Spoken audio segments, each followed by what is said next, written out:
Bonjour à toutes et à tous, bonjour à ceux qui nous suivent en streaming. Nous sommes actuellement au Carreau du Temple à Paris dans le cadre de la journée Impact PME pour clôturer en fait la saison de l'émission Impact PME sur BFM Business en collaboration avec la CPME. Et on est ici dans la salle Solutions à travers une intervention avec évidemment France Num qui est un partenaire privilégié de cette journée Impact PME pour parler en fait d'un sujet très important pour les TPE-PME, avec le numérique, simplifier votre organisation et respecter les obligations légales. Alors, je vous présente d'abord nos intervenants, avec d'abord Bénédicte Roulier. Bénédicte, vous êtes chef du pôle transformation numérique des TPE-PME au sein de France Num à la Direction Générale des Entreprises. À ma gauche, Sana Moussaïd, que je ne peux pas ne pas tutoyer, même si on se tutoie aussi avec Bénédicte, parce qu'on se connaît maintenant depuis 2-3 ans à travers l'émission, notamment Connecte ta boîte. Et Sana, tu es expert Connecte ta boîte pour cette émission qui nous a réunis pendant 6 émissions depuis 2 ans. Mais tu es surtout expert comptable, commissaire aux comptes, lauréat de l'appel à projet France Num pour accompagner la transformation numérique, activatrice France Num et, je l'ai dit, expert Connecte ta boîte. Hein, un sacré CV. D'ailleurs, Jean-Baptiste, prenez votre micro, Jean-Baptiste. Et puis Jean-Baptiste, bonjour Jean-Baptiste. Bonjour. Jean-Baptiste qui suit Sana depuis longtemps, c'est ce que vous m'avez dit au téléphone. Exactement. Sana, pour la profession, est vraiment une personne qui défriche un petit peu toute la partie nouvelle technologie et qui sait surtout bien nous la faire transmettre. Voilà. Absolument. Merci Jean-Baptiste. Et la profession, c'est celle des experts comptables et commissaires aux comptes. Tout à fait. Alors, avant de parler de vous, puisque c'est vous qui êtes un excellent exemple d'utilisation de ces formations France Num que dispense notamment Sana, je me tourne vers toi Bénédicte, on se tutoie aussi dans la vraie vie, donc vers toi Bénédicte, pour savoir ce que c'est d'abord que cet appel à projet et ces formations en fait. Quels sont-ils, à qui s'adressent-elles? En quelques mots, ces formations France Num pour les nuls. Non pas pour les nuls, mais pour ceux qui ne les connaissent pas encore. Tout à fait. Alors, dis-moi. Donc en fait, ces formations s'adressent au public de France Num. Donc France Num, c'est l'initiative gouvernementale et partenariale pour accompagner les petites entreprises dans leur transformation numérique. Donc c'est une initiative qui est portée par la Direction Générale des Entreprises avec un certain nombre de partenaires institutionnels.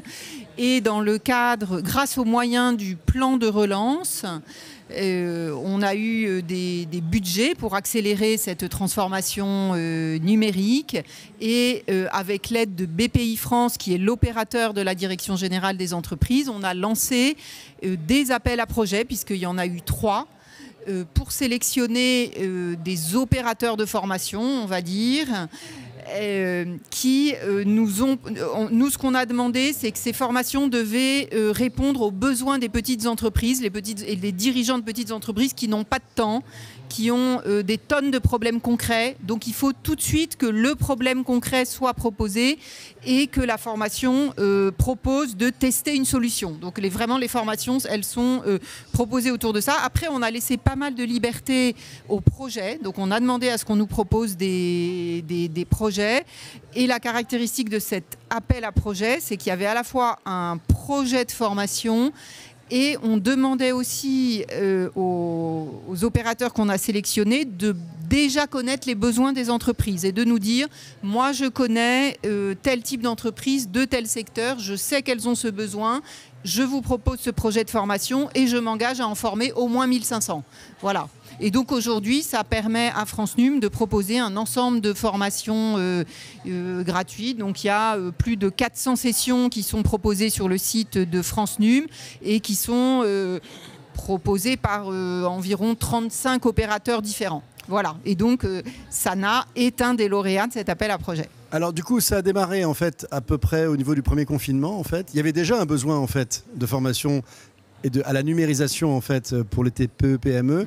Mais c'est ce Covid qui a tout accéléré. Vous avez ressenti à ce moment-là le besoin justement qu'elle se numérise encore plus rapidement pour éviter de faire face à ces terribles conséquences des fermetures. Enfin, il y a quand même beaucoup d'enjeux à ce moment-là. Beaucoup d'entreprises ont misé gros et risqué gros finalement. Tout à fait. Et en fait, le confinement, ça a été une espèce d'expérimentation forcée. Tout le monde saute dans le grand bain, il faut y aller, quoi. Ah oui. C'était avant la numérisation, c'était bientôt quand j'aurai le temps. Là, le confinement, ça a été... une question de survie. On y va, question de survie. Voilà. Pour la plupart... Donc ça a fait augmenter la prise de conscience de à quoi peut me servir la numérisation. Est-ce que ça concernait tous les métiers? Je pense notamment, par exemple, dans l'émission Connecte ta boîte, on avait à la fois des artisans, des commerçants, des professions libérales.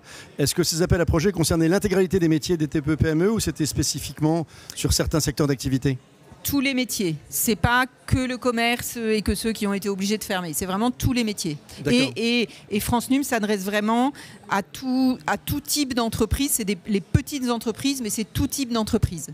Comment vous recensez les besoins de ces entreprises pour justement ensuite créer quel type de stage et identifier quel type d'opérateur? Alors... Bon, déjà, on est en contact, en direct par nos partenaires avec les entreprises, donc on a des remontées des besoins. Mais on a fait une étude très structurée qui avait été confiée aux cabinets BCG et EY. Et quelquefois, les grands cabinets de conseil font des études intéressantes. Donc une étude sur les besoins des TPE-PME et leurs pratiques numériques. Et c'est de cette étude qu'on a ressorti ces besoins extrêmement concrets et qu'on a vraiment... on a à cœur, dans le cadre des activités de France Num à la Direction Générale des Entreprises, de ne pas promouvoir le numérique pour le numérique. En fait, c'est le dirigeant d'entreprise, il connaît ses besoins, il sait où sont ses difficultés. Et nous, notre rôle, c'est de faire le lien avec la solution numérique qui peut l'aider par rapport à son besoin aujourd'hui. Et ils étaient très cohérents ou assez différents d'un secteur à l'autre? Parce que je sais qu'il y a des programmes, par exemple, dans le bâtiment, qui est Batigital, par exemple. Il y a eu plusieurs programmes. Ce sont des secteurs garage, éventuellement, expertise comptable, qui avaient des besoins de nature extrêmement différente ou pas? Alors, il y a des besoins qui vont être quand même différents si on regarde l'ensemble des TPE-PME, puisque toutes les entreprises ne vont pas aller chercher directement leurs clients, grand public, en ligne. Donc, en fait, vous avez déjà, il y a plusieurs, on va dire, bifurcations dans les besoins. Bien sûr. Voilà. Bien sûr. Et puis aujourd'hui, on voit que l'offre de solutions et les stratégies numériques, c'est quelque chose qui est mature et qui s'adapte au secteur d'activité et aux différentes entreprises. Donc il y a aujourd'hui et c'est ça qui marche bien, c'est quand on a des réponses qui vont être très ciblées, très adaptées et déjà testées et garantir un retour sur investissement. C'est ça qu'attendent les petites entreprises, c'est un ROI garanti quand elles ont une dépense numérique. Bien sûr, parce que c'est du temps qu'elle passe aussi, qu'elle consacre à tout cela. Bien sûr. Est-ce qu'il y avait un formatage très précis dans votre appel d'offres du type de format? Est-ce que chacun pouvait présenter un format tel qu'il le connaissait ou tel qu'il l'avait imaginé? Ou est-ce que vous aviez un certain nombre un cadre très strict pour des contraintes que tout le monde devait respecter en fait? Alors en fait, on a proposé deux formats. Un format de sensibilisation qui est un format très court de l'ordre d'une demi-journée où il peut y avoir un deuxième rendez-vous avec l'organisme de formation pour faire le point, etc. Et puis un format qui s'étale sur 3 semaines mais qui ne prend pas beaucoup de temps aux chefs d'entreprise. Voilà, c'est plutôt long mais pas trop... Voilà, c'est qu'il a plusieurs rendez-vous parce que toujours l'idée c'est d'expérimenter. Donc présentation d'un usage, je teste dans mon entreprise, je débriefe, j'échange et ça s'étale dans le temps pour sortir des choses d'ailleurs qu'on connaît tous si on fait des formations. On sait que c'est passionnant pendant une journée, on est immergé dedans, puis après on est immergé dans ces problématiques et on se dit zut, j'ai tout oublié et voilà. Donc en fait c'est de ne pas tomber dans ce piège-là et d'avoir plusieurs rendez-vous sur ces formations. On a beaucoup parlé depuis ce matin ici de travail hybride, format hybride. Est-ce que c'est un format hybride? Est-ce que c'est un format online, un format physique, en présentiel? Quel est là aussi, est-ce qu'il y a une règle? Est-ce que chacun avait un format différent? Alors, il y a des formats différents. On sait qu'il y a une demande de présentiel, de local, de sectoriel, etc. Par contre, les premiers appels à projets, on était encore confinement, etc. Oui. Donc, il y a eu au départ beaucoup de présentiel, mais on pousse, et BPI qui anime les opérateurs pousse à ce qu'il y ait plus de présentiel. Du coup, ça se passe... Alors, Sana va nous expliquer comment et pour combien d'experts comptables elle intervient en même temps. J'imagine que pour les entreprises qui suivent ces formations, est-ce qu'elles ont un accès illimité? C'est limité à un certain nombre de stages par rapport aux thématiques. Quels sont à quoi ai-je droit? Oui, alors... Entre guillemets. Tout à fait. C'est limité à 2. Donc, ce sont des formations qui sont financées par le plan de relance, qui ont été financées par le plan de relance. Et chaque entreprise a droit à 2 sessions. D'accord. Quelles que soient les thématiques, j'ai droit à 2 sessions au total. Oui. C'est pas 2 sessions par opérateur, c'est en transverse 2 sessions. D'accord. Ça représente. Voilà. Dites-moi, pardon. Non, il faut que l'entreprise ait 2 ans d'existence et un minimum de chiffre d'affaires. Et un minimum de 15 000 € de chiffre d'affaires, puisque annuel. Annuel, tout à fait. Ok. Donc j'ai droit, je m'inscris, je fais mon shopping au fait dans le calendrier, enfin plutôt dans le catalogue de ces opérateurs qui sont au nombre de 40, c'est ça à peu près? Oui. C'est ça. Et ça couvre là combien de métiers possibles à peu près? Une large palette de métiers différents? Oui, donc alors tous les métiers ne sont pas forcément couverts, mais on a au moins 2 formations sur l'hôtellerie-restauration, un opérateur sur le tourisme, on en a pour les auto-écoles, on en a pour les artisans, avec CMA France qui est partenaire d'un groupement qui est présent, vers des métiers plus ciblés comme les experts comptables, et puis il y en a qui vont être plus généralistes, et puis après on va avoir aussi des formations qui vont être spécialisées. Il y a 2 ou 3 opérateurs qui proposent des formations en cybersécurité par exemple, donc les formations vont être soit back-office, soit visibilité en ligne, ça dépend, voilà, il y aura différents axes. Ça fait 2 ans que ça a démarré à peu près? 1 an et demi? Oui, mais il y a eu vraiment la période des appels à projets en 2021 et le programme s'est vraiment lancé fin 2021. Combien d'entreprises bénéficiaires à ce jour? Et donc là, il y a eu 7000 bénéficiaires, 7000 entreprises bénéficiaires des formations. La liste continue à s'enrichir aujourd'hui des formations, ou est-ce qu'aujourd'hui il y a une première phase qui est avérée? Elle continue à s'enrichir parce qu'il y a quelques opérateurs qui sont en train de démarrer et de proposer leur première session. Et il est fort possible qu'il y ait un nouvel appel à projet en septembre. Voilà. On va passer peut-être à Sana pour qu'elle nous raconte un petit peu comment elle a conçu ce stage auquel vous avez participé, Jean-Baptiste. Sana, tu faisais déjà ces formations ou est-ce que tu les as conçues dans le cadre de cet appel d'offres? En fait, je formais déjà au niveau du numérique les experts comptables et les TPE. Quand j'étais à l'époque, j'ai connu France Num quand j'étais vice-présidente de l'ordre en charge du numérique. Et du coup, ma mission, elle était en fait à cette époque-là d'accompagner les experts comptables et les TPE. Donc c'était quelque chose d'assez naturel, mais par contre, il fallait quand même bien travailler le projet et présenter en fait quelque chose de cohérent avec une bonne stratégie, un bon fil rouge. Et du coup, évidemment, c'était des thématiques que j'avais déjà faites, mais je les ai vraiment réadaptées pour l'appel à projet spécifiquement. Tu dis que tu accompagnais en fait les experts comptables dans leur propre transformation numérique ou dans celle de leurs clients, ou les deux? Les deux, parce qu'en fait l'enjeu aujourd'hui, les experts comptables en France, ils représentent 3 millions de TPE clientes. C'est ça, 3 millions de TPE clientes. Et en fait, un expert comptable pour les TPE, c'est le médecin de famille. Et il est important de digitaliser d'abord l'expert comptable pour qu'il puisse lui-même pousser ses clients. Et c'était notre enjeu de se dire, en fait, c'est le rôle de l'expert comptable de le pousser. C'est pas qu'il lui fasse tout, parce qu'on n'est pas capable de tout faire, on en parlera, mais lui dire, bah voilà, sur telle visibilité, allez voir d'autres opérateurs, vous avez peut-être un besoin de cybersécurité, j'en sais rien, mais l'orienter. Et on avait fait énormément de diagnostics à l'époque, même à la demande de France Num, des diagnostics pour diagnostiquer la maturité numérique, diagnostics liés à la cybersécurité, on en a énormément, j'en ai une palette énorme aussi sur mon site, mais tout ça, c'est fait en fait pour orienter d'abord l'expert comptable, et je lui explique comment aussi après accompagner son client. Oui, c'est un truc qui m'étonne toujours un petit peu, parce que c'est pas leur faire insulte que de dire qu'ils sont assez peu numérisés, cette profession, Jean-Baptiste. Il faut savoir un petit peu pourquoi que les experts comptables, c'est un peu comme les cordonniers, on est les plus mal chaussés. Je veux dire, moi, je me rends compte que je suis arrivé dans la profession en 2014. Oui, récemment. Oui, non, mais récemment, parce que moi, j'arrive... Après moi. Vous étiez banquier? Je travaillais sur les marchés financiers, tout à fait. Marchés financiers, oui. Tout ce qui est un petit peu produits financiers et les produits dérivés. Et je me rends compte que quand j'ai intégré, moi, quand j'ai créé mon cabinet, je voyais des confrères qui étaient encore tout papier. Or, on a maintenant une génération Y de salariés où ça ne matche pas beaucoup. Donc, il faut vraiment que les experts comptables passent au numérique. Mais pourquoi ne le sont-ils pas? Parce que vous m'avez dit au téléphone, moi j'ai adoré la tech. J'adore ça toujours. Pourquoi ne le sont-ils pas davantage? Écoutez, je ne sais pas, mais qu'est-ce qu'il explique? C'est historique. Les outils n'ont pas forcément été développés. Et puis, on est dans un certain confort aussi, je pense. Les confrères sont nous donnent l'obligation de se réinventer. Exactement. Je pense que ça, c'est important. Sortir de sa zone de confort et aller prendre d'autres marchés et voir un petit peu la façon dont on peut travailler. Et je ne vous cache pas que la transformation est inéluctable avec l'arrivée de la facture électronique à partir de juillet 2024. Alors disons-en un mot, parce que c'est très important pour votre profession.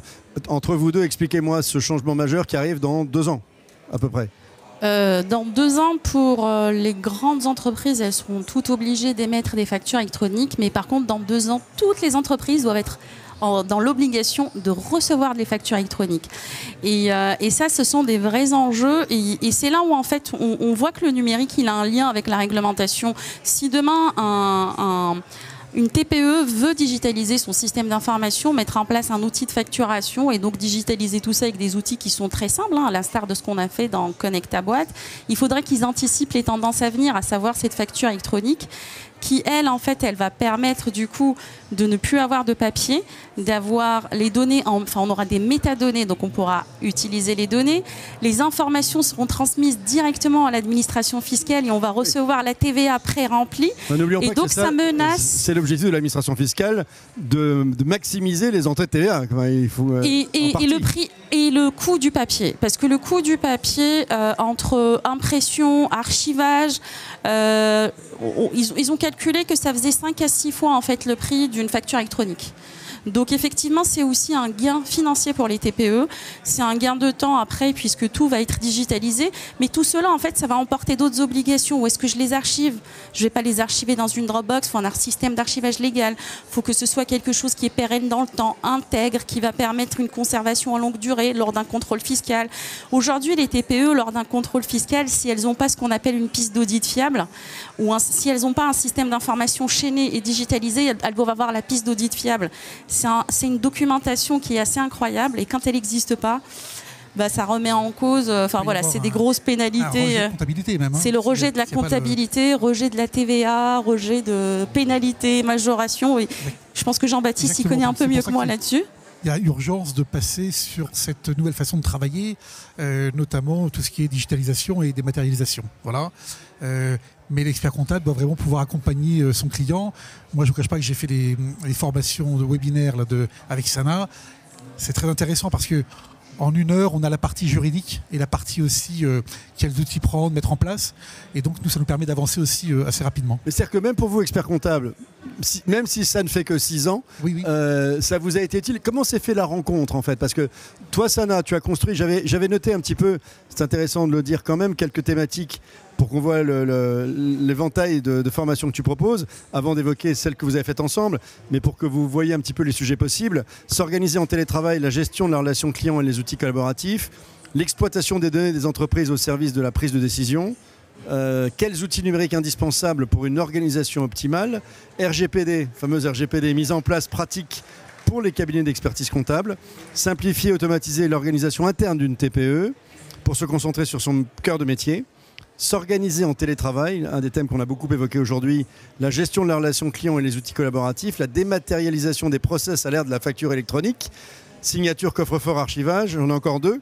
Comment appréhender la relation avec un client qui interagit avec l'écosystème de la blockchain et des cryptoactifs, ce sur quoi tu es très présente en ce moment, et placer le numérique au cœur de votre modèle économique. Donc beaucoup de sujets.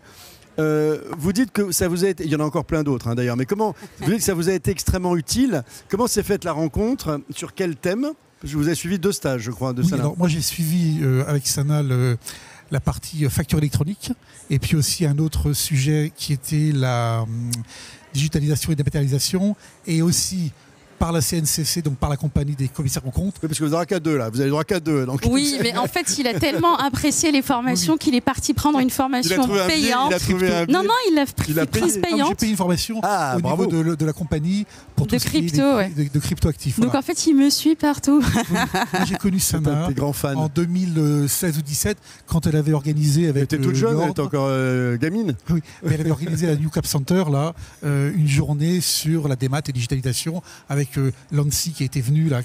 Et France Num aussi était présent à l'époque avec Marie-Hélène Féon. Alors du coup, Jean-Baptiste, comment avez-vous connu, vous connaissiez ça, mais comment avez-vous connu cette formation et qu'est-ce qui vous manquait par rapport à votre connaissance déjà de ce qu'était la facture électronique, etc. Parce que moi j'ai une vision de la profession, je vois où je veux aller et je me disais, mais est-ce que je suis le seul à penser comme ça? Et je suis un peu rassuré quand je vois que Sana met en place ces outils-là.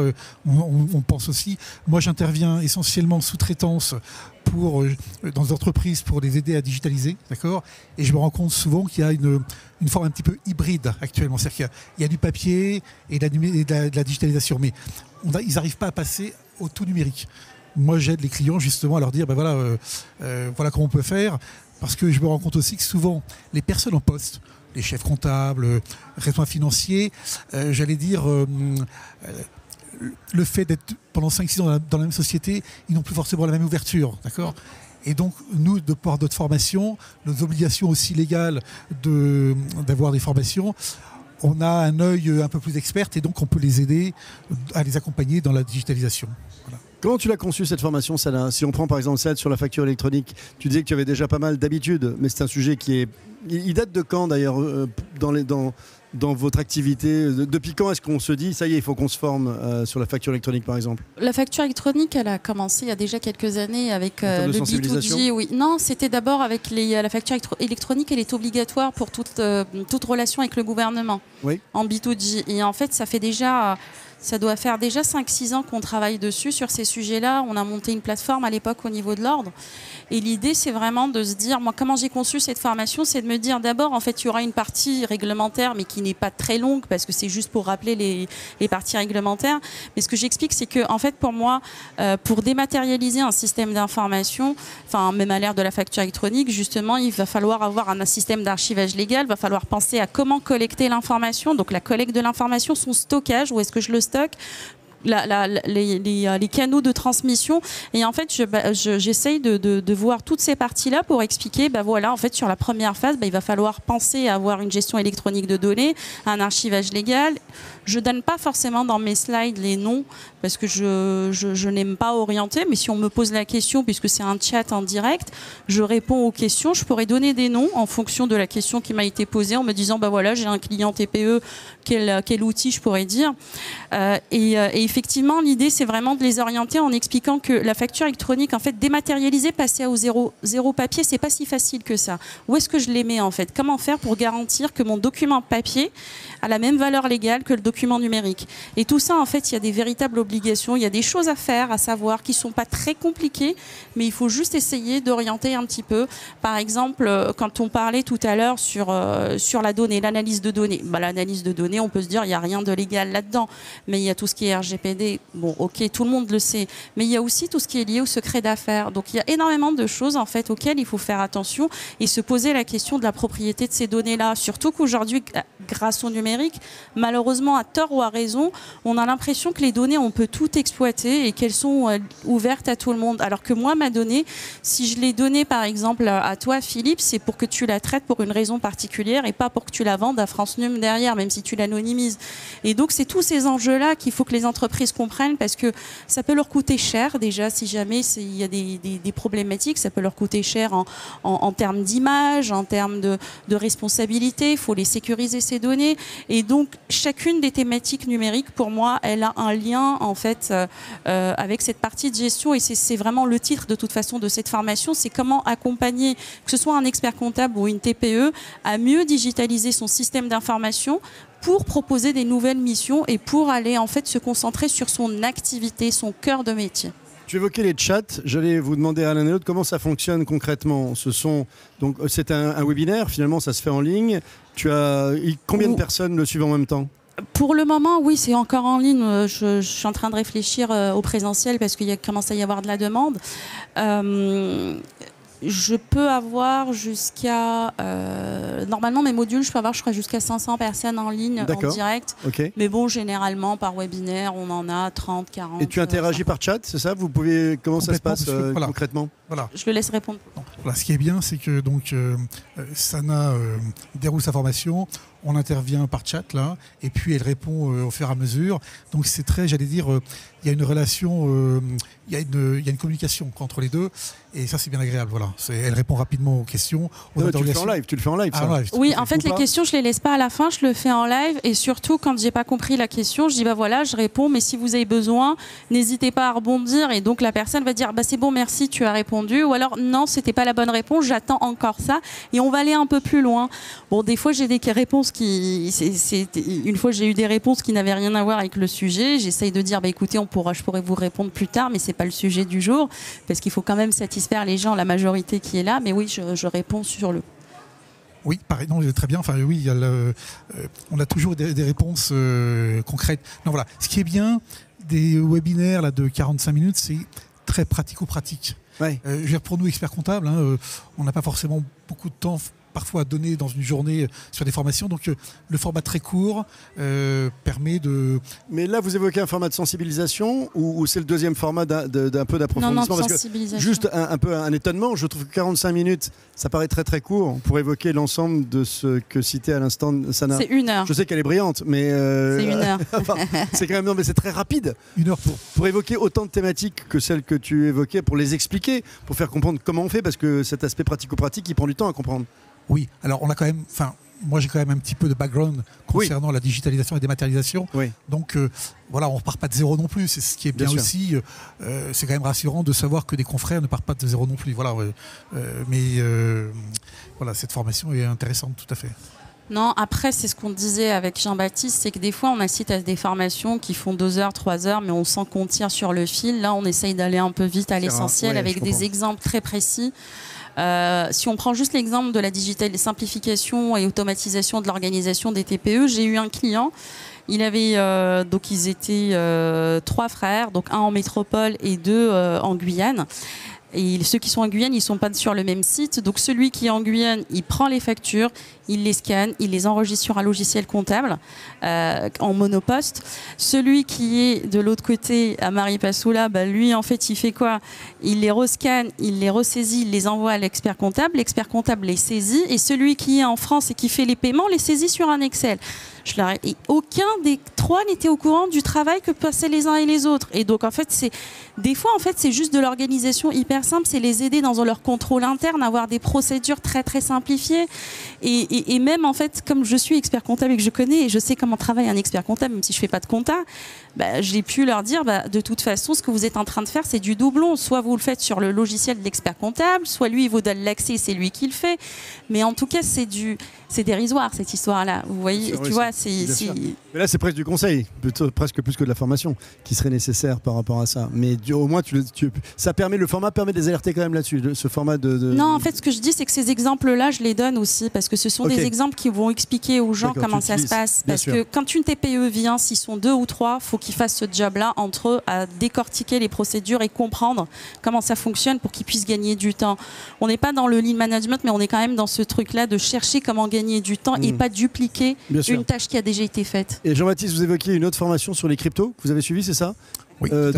Là, typiquement, en tant qu'expert comptable, dans quelle perspective sur ce sujet-là, par exemple? Alors, moi, en tant que commissaire aux comptes ou expert comptable, notamment tout ce qui est valorisation des cryptos. Parce que des clients qui ont des cryptos dans leur... Moi, j'en ai pas, mais c'est ce qui se passe actuellement. Vous vous préparez à ça? Exactement, voilà, je me prépare à ça parce que je vois bien des clients là qui souhaitent investir dans les cryptos. Donc, tôt ou tard, il y aura valorisé en fin d'année les postes d'actifs, d'accord. Et donc, il faut savoir comment on doit faire. Voilà. On évoquait ça ce matin dans la plénière d'ouverture. C'est une tendance que vous observez d'ailleurs que les TPE-PME investissent un peu dans les cryptos? Ça dépend lesquels. Pas un coiffeur ni un boulanger. Oh. Mais sinon, il y a des jeunes... Si jeune et tech. Oui, si les jeunes et tech, voilà. Mais non, sinon, c'est plus des profils... jeunes ingénieurs qui créent leur boîte, qui ont des idées dans le métavers, qui veulent pousser un petit peu leur réflexion dans le web 3.0. Là, moi, j'en ai vu d'autres arriver, des gros industriels qui veulent se mettre au crypto et qui créent d'autres structures pour monter des projets. Donc, en fait, ce qui est marrant, c'est que c'est plus justement cet univers tech. Ceux-là, c'est ceux qui viennent chez nous, experts comptables, pour qu'on fasse la compta, mais il y en a d'autres, en fait, qui sont beaucoup plus gros et qui commencent à s'y intéresser. Bénédicte, est-ce que ce qu'on vient de raconter là, c'est typique sur un métier, par exemple, le format, la durée, les types de thématiques, le mode de fonctionnement? C'est ça, un stage aujourd'hui France Num à peu près? Alors, il y a vraiment 2 formats. Là, on parle du format sensibilisation et il y a ce format plus long qui est l'accompagnement action. Donc c'est deux choses qui sont... Mais alors racontez-nous, en quoi est-il dit, comment est-ce qu'il fonctionne différemment? Alors l'accompagnement action, il va y avoir un premier rendez-vous qui va pouvoir ressembler à ce qu'a présenté Sana, c'est-à-dire un premier webinaire où on va présenter une problématique, mais ensuite le dirigeant de l'entreprise ou son représentant, il va partir avec des devoirs à faire à la maison. Okay. Donc après, il aura l'idée, c'est qu'il expérimente lui-même ce qu'il a appris lors du webinaire, et ensuite il aura au moins 2 autres points de rendez-vous pour débriefer, avoir un complément de formation. Et en fait, ce format accompagnement action au départ était le format principal, mais qui a semblé dans nos discussions avec nos partenaires, il a semblé souhaitable d'avoir un format plus simple de sensibilisation. Est-ce qu'il y a aussi bien chez Sana, chez toi, que Bénédicte, au niveau de l'ensemble de ce que vous observez, des stages qui sont suivis, est-ce qu'il y a des thématiques dominantes ou pas? Est-ce qu'on voit une thématique qui est de tout ce qui existe? Parce que ce que tu proposes aux experts comptables, tu pourrais tout aussi bien le proposer pour beaucoup de sujets à d'autres métiers. Est-ce qu'on voit des 3-4 thèmes, le tiercé finalement des principales problématiques aujourd'hui sur lesquelles les TPE, PME ont envie de se former? Alors, il y a l'offre et ce sur quoi... voilà. Alors, dans l'offre, il y a une partie d'offre sur la cybersécurité. Ça, on retrouve ça parce que c'est une priorité absolue. Donc ça, on retrouve ça. Après, il y a une partie assez importante sur tout ce qui va être visibilité, commercialisation. Donc ça va être réseaux sociaux, faire son site internet, trouver des clients en ligne, faire une newsletter efficace, etc. Et après, on va trouver des choses sur la facturation électronique, il va y avoir, je ne sais pas si elles sont déjà proposées, mais il y a, puisqu'il y a aussi l'ordre des experts comptables qui est partenaire, qui a été... Oui, et cette date, elle est vraie pour tout le monde, pour tous les métiers. Voilà, donc la date butoir existe. Donc voilà, et puis je regarde si j'en oublie dans tout ce que... Peut-être le temps que tu regardes, Sana, chez toi, tu as des thématiques qui sont sorties plus fortement que d'autres? La facture électronique marche beaucoup. RGPD, crypto et facture électronique, marche énormément. Je ne pensais pas que c'était celui qui apporterait le plus d'adhésion, mais la facture électronique, c'est vraiment un vrai enjeu parce qu'en plus, comme je le prends du côté dématérialisation, business model aussi, j'ai eu beaucoup d'inscrits sur celui-là. Mais c'est assez... des fois, en fait, on se dit, cette formation-là, c'est celle qui va apporter l'adhésion, et finalement, non. Télétravail, pas beaucoup, on va dire. Ouais. Non, ça plaît pas beaucoup, le télétravail, mais bon, je la fais quand même. Tu la proposes, en tout cas. Je la propose quand même. Tu en as trouvé un autre? Oui, alors j'en profite puisque nous avons notre partenaire de la Chambre des métiers et de l'artisanat qui est là, donc qui a répondu. C'est des acteurs privés qui ont été lauréats, donc avec une société qui s'appelle Awelty. Et là, il y a toute une offre pour les artisans. Donc on a comprendre les bons réflexes pour la gestion de newsletters et stratégie emailing. Donc ça va être à chaque fois, on a nous souhaité sélectionner des projets avec vraiment des problématiques très précises et très concrètes. Voilà, donc ça, on a vraiment favorisé ces propositions. Donc il y a forcément tout ce qui est réseaux sociaux. Voilà. Et après, il peut y avoir des choses plus spécifiques autour du site internet, parce qu'il y a énormément de choses autour du site internet. Ça va être produire des contenus de qualité, ça va être voilà. Jean-Baptiste, est-ce que vous qui essayez aussi de numériser vos clients, d'aider vos propres clients à leur numérisation, surtout dans la perspective de ces modifications réglementaires, vous leur faites part de ces stages, vous en faites la promotion auprès d'eux? Alors moi, auprès de confrères, oui. Je leur dis, voilà, à telle heure, tel jour, il y a un webinaire intéressant, connectez-vous. Ils ne le font pas forcément, mais j'essaie de sensibiliser. Mais vos clients également, est-ce que vous pouvez aussi les alerter sur l'offre de formation en dehors de celle des experts comptables? Et notamment, voilà, c'est ce que je fais, c'est que des fois, je cible un petit peu, je me dis, tiens, ça peut l'intéresser, donc j'envoie le lien, enfin, je partage l'information que m'envoie Sana, je partage l'information avec les clients, tout à fait. Ouais.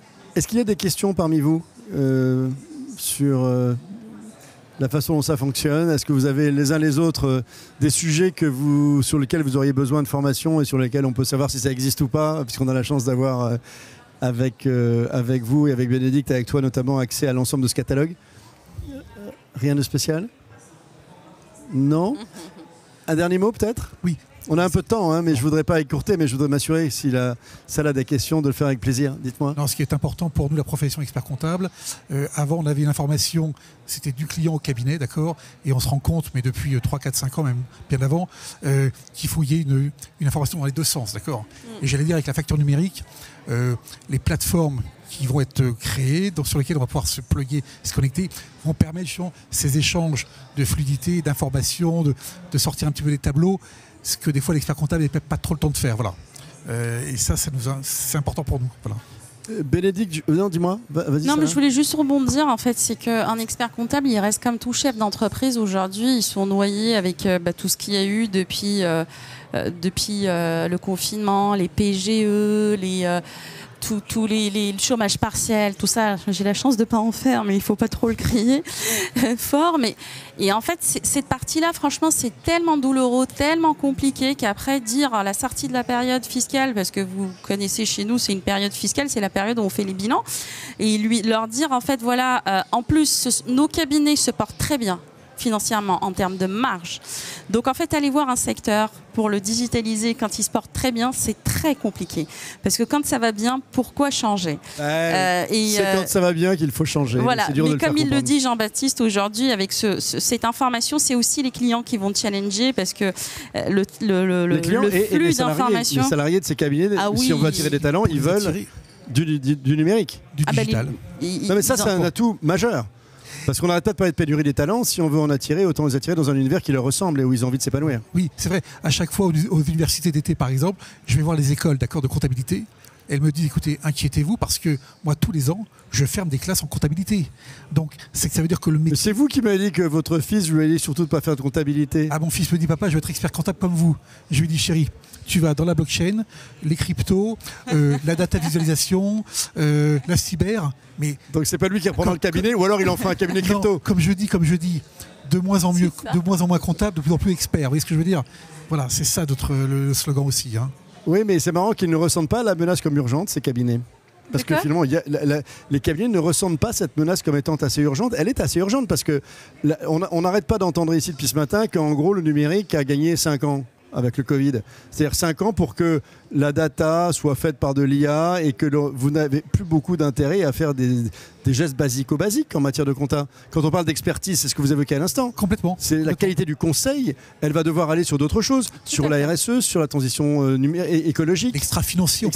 L'extra-financier, la gouvernance. Exactement. Tous ces sujets sont des enjeux. C'est pareil pour le commissariat aux comptes, c'est pareil. Exactement. Comme je dis, nous, les experts comptables, on est un petit peu le médecin généraliste et on oriente un petit peu, vous savez, vers des spécialistes. Un pacte d'associés, moi je ne vais pas le faire, je ne sais pas faire. Un avocat, la cybersécurité, je ne sais pas faire. Par contre, j'ai quelqu'un qui connaît, qui sait faire. Oui, vous êtes un point d'entrée. Vous êtes, moi, c'est le seul qui m'accompagne depuis 35 ans dans ma boîte. C'est mon expert comptable. J'ai changé de banquier, j'ai changé de tout, mais pas d'expert comptable. Là, je suis en train de faire un commissariat à la transformation. La personne est avec son expert comptable depuis 30 ans et pareil, son avocat. Donc, il y a vraiment des partenariats. Bien sûr. Conseil juridique, conseil fiscal. Voilà. Un dernier mot de l'un ou de l'autre? Ou au moins qu'il y a encore une question? Non? Bénédicte, un grand merci de ce que vous faites à France Num, pour nous tous. Mais un petit mot de conclusion? Ce qu'on souhaite, c'est que ce programme de formation soit connu de toutes les entreprises qui sont potentiellement bénéficiaires. Donc n'hésitez pas à en parler autour de vous. Et on sait dans toutes nos études que ce qui influence le plus une entreprise pour prendre une décision sur sa numérisation, c'est ses réseaux professionnels et personnels. Donc c'est la cooptation, c'est la recommandation. La recommandation par les pairs. Donc voilà. Donc merci de recommander ces formations si vous pensez qu'elles le méritent. Un dernier commentaire, je sais qu'on est dans une période très spécifique entre deux élections. Pour autant, il n'y a pas de risque, ou y a-t-il un risque éventuellement que le politique fasse que ce projet ne se poursuive pas, ou c'est vraiment inscrit dans la durée quoi qu'il arrive? Aujourd'hui, France Num a durablement cette mission de former. Je pense que quelle que soit la majorité qui se dégagera, il y a de très bonnes chances pour que tout ça se poursuive. Oui, ça va se poursuivre jusqu'en 2024, puisqu'on a sélectionné des projets qui ont une durée de déploiement de 18 mois. Donc pour le moment, ça va se poursuivre jusqu'à début 2024. Donc vous pouvez, cette offre est disponible. Pas de risque immédiat. Merci à tous, merci à ceux qui nous écoutent de nous avoir suivis et merci à tous les trois de nous avoir éclairés sur ces stages de formation France Num. Merci et bonne fin de journée. Merci à tous. Merci.